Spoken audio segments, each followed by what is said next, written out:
Programme में आगे बढ़ते हैं और बात करते हैं बच्चों की सेहत के हवाले से। हम हमेशा से देखते हैं माँ बाप बच्चों के लिए बहुत परेशान हो रहे हैं कि देर से चलना शुरू करते हैं, देर से बोलना शुरू करते हैं, तोतलापन है, हकलाहट है, कोई ना कोई बच्चों के साथ इशू होता है और हम बग़ैर इसकी तस्दीक किए, बग़ैर किसी डॉक्टर के पास जाए हम कह देते हैं इसको कमज़ोरी है, इसको ताकत के सीरम पिला दिए जाएँ, इसकी खुराक चेंज कर ली जाए। बड़े बुज़ुर्गों के जो भी मशवरे होते हैं हम उनको लेकर चलना शुरू कर देते हैं, बहुत देर कर देते हैं हम कभी डॉक्टर के पास जाने के लिए। लेकिन हालांकि इन चीज़ों को फौरी तौर पर केटर करना चाहिए और देखना चाहिए कि बच्चों के साथ क्या प्रॉब्लम है। इसी बारे में बात करेंगे। हमारे साथ मौजूद हैं डॉक्टर फ़तीहा अशरफ जो कि माहिर नफ्सियात हैं। अस्सलाम वालेकुम। वालेकुम सलाम। कैसी हैं आप? अल्लाह का शुक्र। बहुत शुक्रिया फर्स्टली प्रोग्राम में आने के लिए। और सेकेंडली मैं आपसे पूछना चाहूँगी, जो बच्चे देर से बात करना शुरू करते हैं उसकी मेनली रीज़न क्या होती है? उनकी डाइटरी प्लान कुछ इस तरह से होता है या कमज़ोरी या कोई और होती है रीज़न? अच्छा, बच्चों की देर से बोलने की बहुत सी वजह है। आजकल जो सबसे ज़्यादा कॉमन है वो है मोबाइल फ़ोन के हद से ज़्यादा इस्तेमाल की वजह से, क्योंकि मोबाइल फ़ोन जो है वो बच्चे कॉन्टीन्यूसली देखते हैं, उस वजह से कम्युनिकेशन का मौका नहीं मिल रहा, कम्युनिकेशन गैप आ जाता है। अगर मदर और फादर दोनों वर्किंग है तब भी बच्चों में कम्युनिकेशन गैप आ जाता है और बच्चे डिले स्पीच में चले जाते हैं। और इसके अलावा हमारा फैमिली इन्वायरमेंट, पहले जॉइंट फैमिली सिस्टम था, अब जॉइंट फैमिली सिस्टम नहीं है, बच्चों से बातचीत करने वाले लोग कम हैं और ज़्यादातर टाइम बच्चे जो हैं वो मोबाइल फ़ोन के साथ स्पेंड करते हैं, जिसकी वजह से बच्चे बोल नहीं पाते। तो ये जैसे कि आपने कहा डिलेड स्पीच की एक तरह से वजह बन जाती है कि हम आपस में बात नहीं कर रहे हैं, कम्युनिकेशन गैप एक तरह से हो रहा है और बच्चे अकेले बैठकर खेल रहे होते हैं। उनको पहले हम सिखाते थे ना बोलना, बाकायदा उनको लिपसिंग करके बताते थे इस तरह से बोलना शुरू करें। तो इसकी वजह ऐसे कोई कमजोरी नहीं होती कि बच्चे रुक रहे होते हैं बात करने की वजह से, या सिर्फ हमारी ये मिथ है टिपिकल? सबसे पहले अगर आज देखा जाए तो आज आपने अक्सर देखा होगा कि बच्चे जो है वो दिन का कई घंटे जो है वो मोबाइल फ़ोन पे हैं। अब बच्चा फ़ोन खाना खाते हुए फ़ोन पे, और खाना खाते हुए सबसे ज़्यादा डेंजर्स है। पेशेंट्स आते हैं, उन्हें यही कहा जाता है कि आपने खाना खाते हुए बच्चों को मोबाइल फ़ोन नहीं देना। बच्चों के बेहतरीन टॉयज़ उनके माँ बाप हैं। बच्चों को आपका फ्री टाइम नहीं, बच्चे आपके साथ बिजी रहना चाहते हैं, आप बच्चों के साथ बिजी रहें। उन्हें मोबाइल फ़ोन की बजाय उनकी एक्टिविटी जो उनके इंटरेस्ट के अकॉर्डिंग है उन चीज़ों में। 2010 से पैदा होने वाले जितने भी बच्चे हैं वो अल्फ़ा जनरेशन्स में आते हैं और अल्फ़ा जनरेशन्स वाले बच्चों के मूड स्विंग्स भी होंगे, डिले स्पीच में भी होंगे और इसीलिए इनमें जो है वो डिले स्पीच के इशूज़ ज़्यादा हैं। क्योंकि देखें ना, अगर हम फोन देख रहे हैं, रील्स वगैरह देख रहे हैं, टिकटॉक, ये सब चीजें देख रहे हैं, हमारे पास पेशेंस कम होता जा रहा है ना। 30 सेकंड बाद कुछ और बच्चे का फोकस एक तरह से हटता जा रहा है। फौरी तौर पर एक चीज चाहिए उनको और इसीलिए वो डिमांड करते हैं कि हमारे पास वैरायटी हो। अब बच्चे जो है फोन देख रहे हैं, उनका डोपामीन बढ़ गया, उन्हें किसी और चीज़ में मज़ा नहीं आएगा। मदर वर्किंग है तो मदर का भी यही दिल करता है कि मैडम हम वर्किंग है, थकी हुई आती हैं तो बच्चों को दे देती हैं, कह देती हैं मैडम 2 घंटे के लिए दे दें। मैंने कहा अगर आप 2 घंटे के लिए भी बच्चों को फ़ोन दे रहे हैं तो आपको नेक्स्ट 2 साल के लिए थेरेपी सेंटर जाना पड़ेगा बच्चों के ट्रीटमेंट के लिए। इसलिए इट्स अप टू यू, आप बच्चों को किस तरह, बच्चों को पालना नहीं ज़्यादा इंपॉर्टेंट है, उनकी तरबियत पे फोकस करें। बिल्कुल, इस तरह से स्क्रीन टाइम इतना बढ़ता जा रहा है, आपस में हमारा कम्युनिकेशन उस तरह से भी नहीं होता जा रहा और ये चीज़ हम खुद से दूर कर रहे हैं। बच्चे जो माँ बाप को है ना, खुद भी फोन पे हैं, काम करके खुद भी फोन पे बच्चों को खिलाओ, एक खामोशी है कमरे में। ऐसे ये कहा जाता है कि क्यों बच्चों को फ़ोन देते हैं, कहते हैं बच्चों को इसलिए फ़ोन देते हैं ताकि वो इंग्लिश में बातचीत करें। ये नहीं होता कि इंग्लिश में बातचीत करें, इसलिए अगर बच्चे जो है वो बातचीत करना भी स्टार्ट कर दे तो उनका मूड स्विंग्स बहुत होते हैं, उनमें जो चिड़चिड़ापन आ जाता है, बात नहीं मानते, ज़िद करते हैं, ये सारी इसी वजह से। अगर आपके बच्चे की उम्र 5 साल से कम है तो उसको मोबाइल फ़ोन बिल्कुल ना दें, बिल्कुल भी ना, दिन के 1 घंटे के लिए भी उसको बिल्कुल ना दें, उसको उसके इंटरेस्ट के अकॉर्डिंग लेके चलें। खैर हम इस बारे में तो वो नहीं कह सकते क्योंकि बच्चे तो ऑब्वियसली नहीं है, तो इतना मुश्किल होता है क्योंकि जिनके हो उनको पता होता है कि कैसे हमने ट्रीट करना है। लेकिन इसकी इब्तदाई वजूहत क्या है, जैसे इलामात हम कह सकते हैं, सिम्टम्स क्या है इसके, जैसे हमें पता चल जाए कि बच्चा डिलेड स्पीच की तरफ जा रहा है, हकलाहट का शिकार होगा या इसको आगे जाके प्रॉब्लम होगी? जिस तरह हमारे फिजिकल माइलस्टोन होते हैं इसी तरह स्पीच के भी माइलस्टोन होते हैं। स्पीच के माइलस्टोन भी जो है वो बच्चे की एज के साथ डेवलप होते हैं। फॉर एग्जाम्पल, अब बच्चे की उम्र जो है वो 2 साल है, इस 2 साल की उम्र में आजकल के जो बच्चे बोलते हैं वो पूरे सेंटेंस भी बोलते हैं। अगर आपके बच्चे की उम्र 2 साल है लेकिन वो सिंगल वर्ड भी नहीं बोल रहा और आपकी किसी बात पर रिस्पॉन्स नहीं कर रहा तो इट्स मीन वो डिले स्पीच में है। बजाय इंतज़ार करना कि इसके चाचू भी लेट बोले थे, ये भी लेट बोलेगा, ऐसा नहीं है, बल्कि उसको एक थेरेपिस्ट की ज़रूरत है। इसमें भी असेसमेंट की जाती है कि उसकी हेयरिंग चेक करवाई जाती है कि अगर बच्चा सुन सकता है तो वो बोल भी सकता Obviously. है। अगर वो सुन नहीं सकता तो उसको बोलने भी में मुश्किल होगी। फिर घर का एनवायरनमेंट देखा जाता है। अगर बच्चे ने बहुत ज़्यादा मोबाइल फ़ोन देखा है तो वो डेफिनेटली उसके मूड स्विंग्स और डिले स्पीच में जाएंगे। और फिर ये बच्चे जो है ग्रेजुअली इम्प्रूव होते हैं, बिल्कुल सडन इम्प्रूवमेंट बिल्कुल नहीं आती। इसमें सिर्फ और सिर्फ थेरेपिस्ट का रोल 20% होता है, बाकी 70% पेरेंट्स कि किस तरह वो लेकर चलते हैं और बच्चा थेरेपी के बाद कैसा रिस्पॉन्स करता है, उतनी जल्दी वो कवर आता है। सही है। तो हम इसका मतलब इसका ये नहीं कह सकते जेनेटिकली इसका इस तरह से है, बच्चे का, हर बच्चे का सिंगल या इंडिविजुअल इसका प्रॉब्लम होता है? हर बच्चे का डिफरेंट है। अगर एक बच्चा है उसको ऑटिज्म है और दूसरे को भी ऑटिज्म है, तो हम कभी भी सेम थेरेपी दोनों पे अप्लाई नहीं कर सकते क्योंकि हर का एक माइलस्टोन डिफरेंट होगा, हर एक का रिस्पॉन्स करने का तरीका डिफरेंट है। हर बच्चे का जो आईपी प्लान है वो डिफरेंट बनता है। अगर ए का डिफरेंट है तो बी का भी डिफरेंट होएगा। अच्छा, आपने देखा होगा फतीहा कि बहुत सारे बच्चे इस तरह से है, जब कोई टेंशन वाली बात होती है ना, एनवायरनमेंट इस तरह से होता है, वो एंजाइटी में हकलाहट का शिकार हो जाते हैं। वैसे आपसे मैं नॉर्मल बात कर रही हूँ, लेकिन हम किसी देखेंगे गैदरिंग में या सबके सामने कोई बात करना होगी, अपनी बात रखना होगी ना, तो उनमें फौरी तौर पर ना हकलाहट से आ जाती है। तो ये क्या रीज़न है इसकी? अगर हकलाहट की बात करें तो बिल्कुल, अगर हकलाहट के पीछे जो रूट कॉजेज़ हैं वो एंजाइटी ही है कि बच्चों में एंजाइटी का आ जाना। अगर बात करें तो उनके बचपन से शुरू करते हैं। कुछ बच्चे जो हैं बिल्कुल ठीक बोलते हैं, लेकिन लाइफ की एक स्टेज में, लाइक वो 10th क्लास में, 11 में, तो अचानक से हकलाना शुरू कर देते हैं। तो उसके कहीं ना कहीं पीछे जो है वो स्ट्रेस होती है।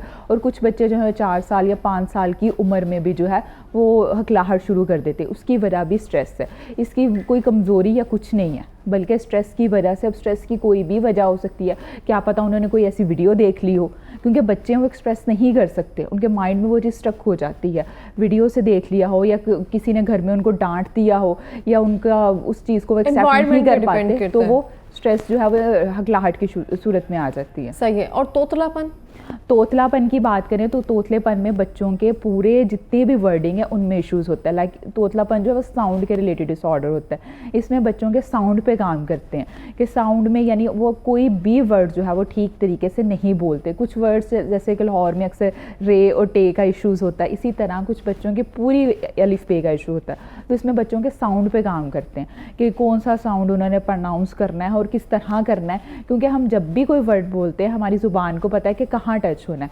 अब जो तोतले बन के बच्चे, उनको नहीं पता कि उनकी ज़ुबान ने कहाँ टच होना है, तो उनकी ज़ुबान की एक्सरसाइज करवाई जाती है कि यहाँ से उनका साउंड निकले। तो अगर आप देखें, जो हम कुरान पाक पढ़े होते हैं, तो इसमें जो बच्चे नूरानी कायदा या 30वें पारे की तरफ होते हैं, तो जो भी पढ़ाने वाले होते हैं वो भी बड़ा सिखाते हैं कि आपने ये कहाँ से हलक से आवाज़ निकालनी है, ज़ुबान को कहाँ लगाना है। ये भी एक थेरेपी एक तरह से हो जाती है। हाँ बिल्कुल, इसी तरह के हम लोग भी साउंड के ज़रिए थेरेपी करवाते हैं कि आपने साउंड जो है वो कहाँ से निकालना है, क्योंकि अक्सर बच्चे जो उनको नहीं पता लगता, वो उनकी ज़ुबान जो है मूवमेंट नहीं करती, लेकिन ये ग्रेजुअली होता है, कभी भी सडन नहीं होता।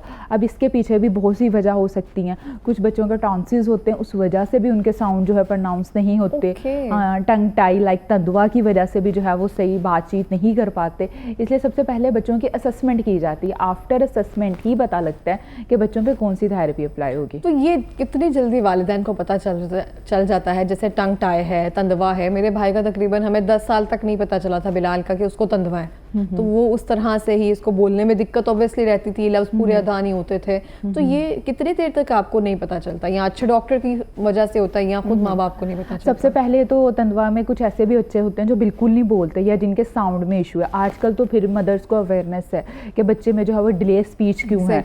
अगर डिले स्पीच है तो डिले स्पीच की असेसमेंट के टाइम ही ये सारी चीज़ें जो है वो देखी जाती हैं कि बच्चे की हेयरिंग ठीक है, उसको मतलब तंदवा या कोई और इशूज़ तो नहीं है, वो ऑटिज़म में भी तो नहीं है। अगर बच्चे को कोई इस तरह का इशू हो तो फिर उसके अकॉर्डिंग आईपी बनाया जाता है। तंदवा का इशू हो तो सबसे पहले उसको रिमूव करवाया जाता है ताकि बच्चे की साउंड और ज़ुबान जो है वो ठीक से हो।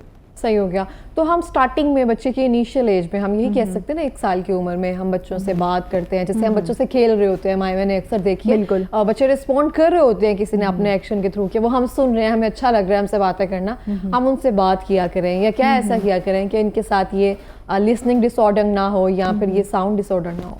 अब बच्चों के साथ जो है वो फर्स्ट स्टेज पे हैं, उनको आपके टाइम की ज़रूरत है। बच्चों के साथ ज़्यादा से ज़्यादा टाइम दे।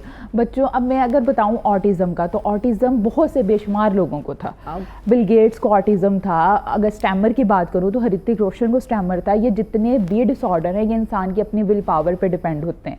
बच्चों को कोई डिसऑर्डर जो है वो डायग्नोज करने से पहले आप उनके इंटरेस्ट के अकॉर्डिंग काम करें।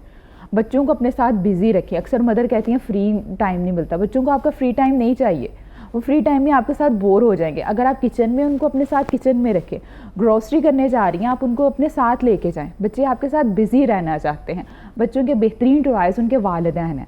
आजकल के दौर में बच्चों के लिए आप सब कुछ कर रहे हैं, उनको एक मोबाइल फ़ोन और दूसरा बच्चों को पैम्पर, ये दो चीज़ें सबसे ख़तरनाक है। इन दोनों चीज़ों से बच्चे दूर रखें, क्योंकि मोबाइल फ़ोन के बाद जो सबसे ख़तरनाक चीज़ है वो है पैम्पर करना। बच्चों की ज़िद पूरे करने और पैम्परिंग करने में फ़र्क है। ज़िद जैसे कि बच्चों को कोई चीज़ चाहिए वो हम प्रोवाइड कर देते हैं, वो क्या उसकी केयर करना, उसकी ज़िद करना। अब पैम्पर करना, एक बच्चा एक काम खुद भी कर सकता है लेकिन उसके वालिदैन कर रहे हैं। ज़रूरी और गैर ज़रूरी चीज़ों में फ़र्क रखना, बस इतना ज़रूरी है। बिल्कुल, कह सकते हैं हाँ, कि बच्चों को पैम्परिंग चाइल्ड मत बनाएं, क्योंकि पैम्परिंग चाइल्ड का ट्रीटमेंट और भी मुश्किल सिंगल होता चाइल्ड है। का बड़ा मसला होता है, जिनका एक बेटा या सिर्फ एक सिंगल चाइल्ड होता है ना, उसको जितना सब मिलकर पैम्पर कर देते हैं ना, रोने नहीं देना, इसको ऐसे नहीं करने देना, गिर गया तो सबने अटेंशन उसकी तरफ क्रिएट कर ली। हमारी माँ ऐसे नहीं करती थी, गिर गया तो गिर गया, ठीक है उठ जाओ, बड़े बच्चे बड़े होते हैं इस तरह से। हाँ, हालांकि लेकिन मदर अब- मुझसे पूछती हैं कि मैम ये तो नॉर्मल है कि अगर गिर गया तो सब मदर ही कहती है। मैंने कहा हाँ बिल्कुल, लेकिन हम इसकी इंटेंसिटी तो कम कर सकते हैं। इट्स नॉर्मल, अगर बच्चा गिर गया तो उसको नॉर्मल रखें। और बच्चों की मेंटल हेल्थ जो है वो मदर की मेंटल हेल्थ के डायरेक्टली प्रोपोर्शन है। अगर मदर में खुद गुस्सा है, खुद चिड़चिड़ापन है, खुद उलझी जवाब वैसे देंगी ना, अच्छा ठीक है ऐसे मैं आ रही हूँ, बिल्कुल। मतलब जवाब आप जैसे देंगे, रिसीव भी तो हमने फिर वैसे ही करना है ही ना करना बच्चे है। ने। और मदर की मेंटल हेल्थ की जिम्मेदारी फादर पे है। मैं ये भी कहने इसीलिए। लगी थी कि ये चीजें आपस में रिलेट करती है और हाँ, आपस में correlate बेहतर रखने की करती हैं, जरूरत है। बिल्कुल। अगर मदर जो है वो हेल्दी होगी, उसमें गुस्सा नहीं होगा, उसमें नहीं होगा, तो बाकी बच्चे में भी नहीं जाएगा। यानी कि हम कंक्लूड इस बात पे कर सकते हैं कि किसी भी बच्चे की सेहत की जिम्मेदारी, चाहे उसका ताल्लुक उसकी जहनी, जिस्मानी, तोतलापन, स्टैमर, इन सब चीज़ों से अगर है तो घर के एनवायरनमेंट पे ये चीज़ें बहुत डिपेंड करती हैं बहुत कि ज़्यादा आप डिपेंड कैसे करती हैं।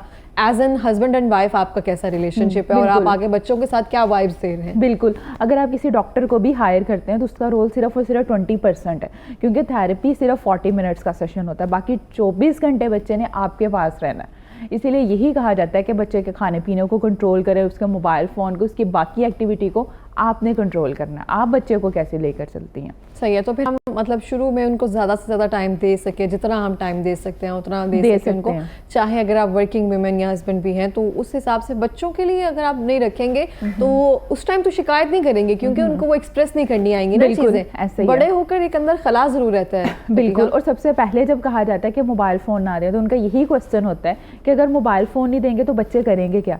बच्चों को इंटरेस्ट के अकॉर्डिंग चीज़ें लेके आए, उन्हें प्ले थेरेपी में इन्वॉल्व करें। हमने भी बहुत तो सी मोबाइल चीज़ें हैं। फ़ोन के बगैर ज़िंदगी गुजारी थी। हाँ, तो बच्चों के आजकल के बच्चे वो कहते हैं कि नहीं मैडम मोबाइल नहीं होगा तो ये खाना नहीं खाता, और खाना Exactly. खाते हुए देना बहुत ही ज़्यादा मतलब नुकसान है। आप उस खाने चीज़ के को टाइम फील ही नहीं बिल्कुल कर पाएंगे, आपको टेस्ट डेवलप ही नहीं होगा, अच्छा खाना है बुरा खाना है, क्योंकि आप बिजी इतना है, आपका फोकस ही उस साइड पे है। बिल्कुल। आपने चबाना कितना है, ये हम चीज़ें बच्चों को वो अब मैनर्स क्लिनिक में जितने भी बच्चे आते हैं वो पूरे पूरे दिन नहीं फ़ोन देखते थे, किसी ने 2 घंटे देखे हैं, 3 घंटे, लेकिन उनको स्टिल थेरेपी की ज़रूरत है।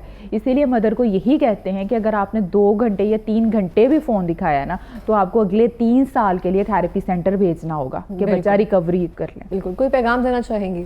यही पैगाम देना चाहूँगी कि बच्चों के जितने भी ये इश्यूज़ हैं इसके लिए इंतज़ार मत करें, क्योंकि अब अर्ली डायग्नोज होएगा तो वो जल्दी कवर होएगा।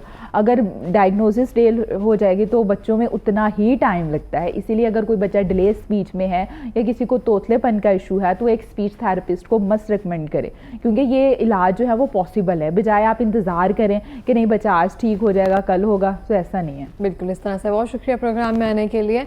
और मैं भी यहाँ यही कहना चाहूँगी कि डिसीजन आपका होता है तो बच्चों की तरबियत की जिम्मेदारी भी आपकी है। अभी आप बच्चों को बचपन में निगलेक्ट ज़रूर कर सकते हैं, अभी तक वो एक्सप्रेस नहीं कर सकेंगे, लेकिन वो ऑब्जॉर्ब अपने अंदर हर चीज़ कर रहे होते हैं और वो बड़े होकर उन चीज़ों की जो कमी है वो उनके अंदर लाजमी महसूस होती है, उनके बिहेवियर से शो होती है और वो उनकी लाइफ में बहुत बुरा एक रोल प्ले करती है।